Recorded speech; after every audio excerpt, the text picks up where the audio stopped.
أعوذ بالله من الشيطان الرجيم بسم الله الرحمن الرحيم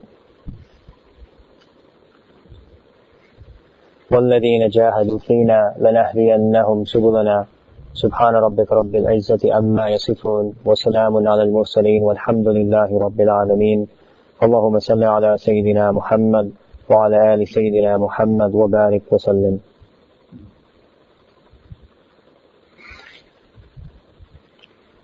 If you look through the entire Quran, you'll see that Allah subhanahu wa ta'ala has two ways in which creation is described. Meaning, there's two ways in which things were created by Allah. So for example, if you look through the Quran and you'll read certain places, it says that Allah subhanahu wa ta'ala created everything in 6 days. Right? He created the heavens and the earth and us and everything that we see around us. He created them within 6 days. So that's one way in which Allah subhanahu wa ta'ala creates. Then there's a second way. And the second way is, and people hear this all the time, that Allah subhanahu wa ta'ala, when He desires something to exist, He says, kun fayakun, be and it is. So, there's two ways in which creation actually occurs.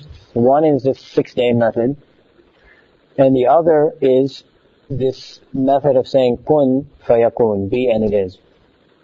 Those things which are created in the 6-day method, they are called or classified by scholars as alam al-khalq, the world of creation.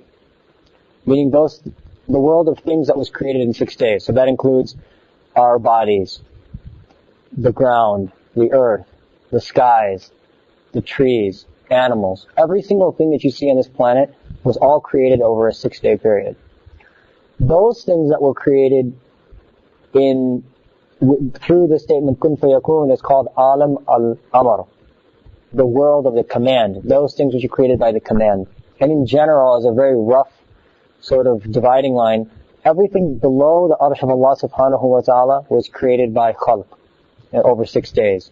And everything above the arsh of Allah subhanahu wa ta'ala was created by amr. Now, what's unique about us is that we are a compound of two components. So we have bodies and we have souls. Our bodies were created through khalq. They were created across the 6-day period. They are from below the arsh. And our souls were created from amr. So you have to understand this because this is one of the fundamental concepts in tasawwuf. That our bodies, our actual physical bodies were created through khalq and our souls were created through amr. Now in general, those things that are created from khalq, they take their sustenance from khalq. For example, our bodies. The clothing that we wear, it's from khalq. So the clothing comes from plants, and plants are from things that were created. Similarly, the food that we eat, that food is from khalq. Similarly, the houses that we live in, those houses are made of brick and mortar and wood, and all that stuff is from khalq. So the body, which is from khalq, takes its sustenance from khalq, from the created things. And the soul, which is from amr, takes its sustenance from things from the amr. So the nur of Allah subhanahu wa ta'ala, the faiz of Allah subhanahu wa ta'ala, the barakah of Allah subhanahu wa ta'ala, the benefits that you get from reading the Quran, the benefits that you get from prayer, all these things are nourishment for the soul. Because they were created from amr, and the soul is also created from amr. Now, if you understand this much, then you'll understand one of the fundamental principles of tasawwuf. And this is where people get confused all the time. You cannot take things of khalq and try to advance the soul. Because the soul is created from amr. So, no matter how well you feed yourself, no matter how nice of a place you live in, no matter how nice your clothing, no matter how nice your car, those things will not spiritually advance you. Because those things are created from khalq. They are not the food, and they are not the sort of the growth substance of the soul. Those things can only advance the body. So yes, you can live in a nice house, you can drive a nice car, you can have nice food, and that will improve your body. And you'll see people who live in such circumstances, their bodies look very healthy, their bodies shine, their bodies glow.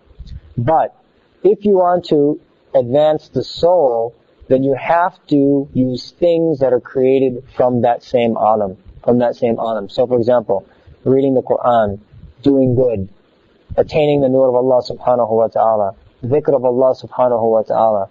These are all things that act to draw the nur of Allah subhanahu wa ta'ala into our lives. That nur then subsequently acts as the growth, acts as a means of sustenance of the soul.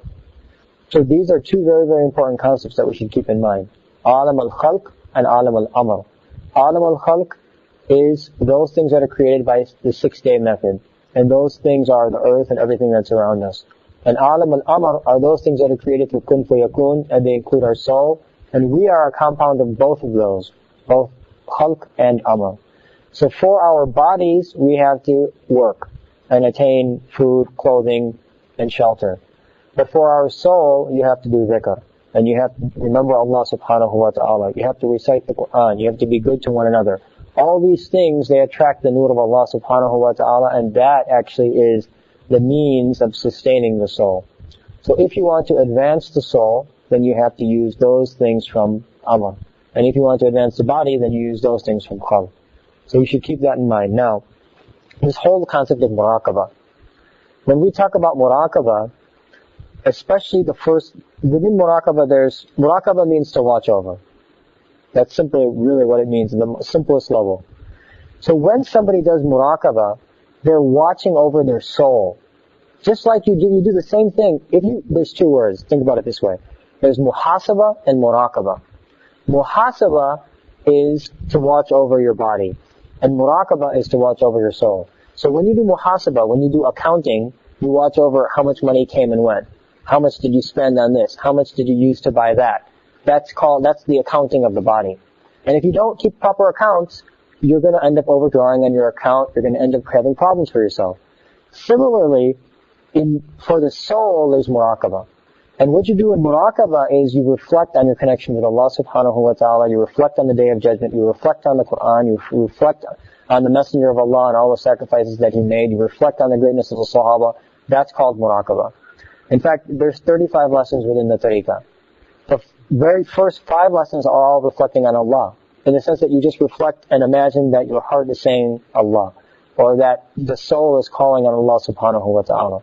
But later on, there's muraqabah of the Quran, where you just imagine the greatness of the Quran. You think about a verse and you just reflect on that verse, that's your actual lesson.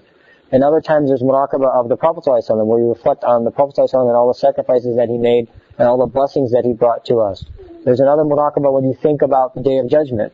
There's another muraqabah where you think about the fact that nothing exists in this world except Allah subhanahu wa ta'ala, meaning a true existence. So these are the levels of the advancement of the soul. Now the very, very first 5 lessons that you do in this tariqah are all concentrating on the soul. So when you do muraqabah, what happens is that you concentrate on remembering Allah subhanahu wa ta'ala, and those are focus points of the soul. So the heart, for example. When we reflect on Allah, we do muraqabah on Allah subhanahu wa ta'ala, we imagine that nur is entering into our hearts. That actually is a sustenance for the soul. So you have to keep these very, very fundamental principles in mind in order to understand where these lessons are derived from. And in fact, you'll read this in Tafasir as well. And there's much more detail than what I'm giving right here.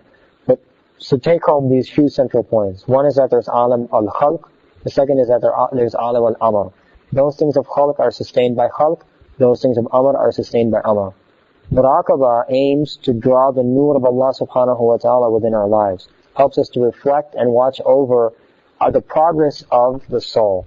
And at the same time to draw the nur of Allah subhanahu wa ta'ala into our hearts. So with that in mind, inshallah, every week I'll try to give a basic concept of tasawwuf and use these 5 or 10 minutes to help better sort of give the intellectual basis of the dhikr that we do.